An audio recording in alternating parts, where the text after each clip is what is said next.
from that visit. James, how pivotal do you think U.S. backing for Ukraine is continued going forward, if you look at support from other Western allies in Europe? Well, it's the US and the US alone that can give Ukraine the military supplies necessary to fight this war.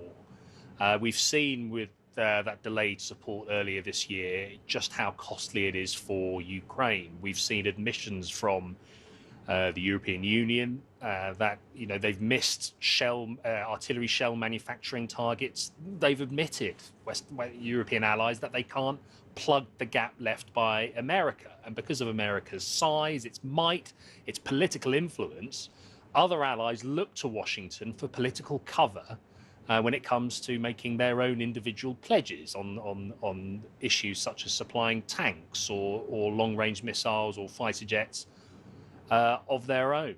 And so, without the weight of America behind Ukraine, Ukraine will always keep fighting.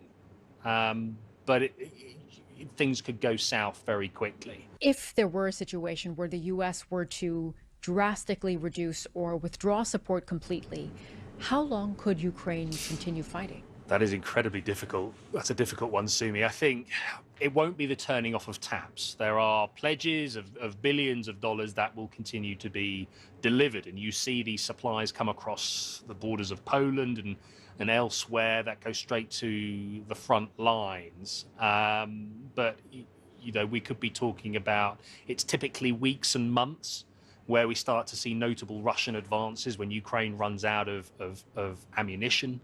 For example, Ukraine is already out-equipped by the Russians. The ratios were once 7-1, I think, when it came to ammunition and artillery shells. It's gone down, but there is still a deficit as far as Ukraine is concerned. This is a teetering front line. If it was to go beyond that, if we saw cities like Pokrovsk, like Konstantinivka, like Kupiansk across the east fall into Russian control, then you have major routes that become occupied. And then Ukraine has a real problem. It's backtracking and once again having to prioritize key cities like Kyiv. And it's all of a sudden feeling very 2022 again. Well, we also have to say that Russia has allies, of course, in its war as well.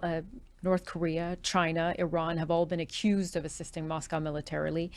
How much is that something that could be influenced by who the next president of the U.S. is? In terms of what US government agencies are doing, they are taking more action against countries like China, Iran, North Korea, these countries that in one way or another, directly or indirectly, are supporting, right, or somehow assisting Russia in the war in Ukraine. So I think that if Kamala Harris wins the election, that certainly will continue those increased efforts by US government agencies to take action against those countries. But it's difficult to predict what exactly Trump would do in office. He tends to change his mind quite a lot. But we should remember that Donald Trump is essentially an isolationist, right?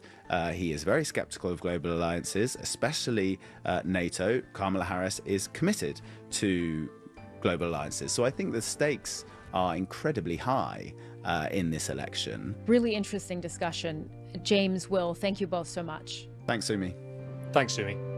If you want more episodes of The Global Story, you can find us wherever you get your podcasts.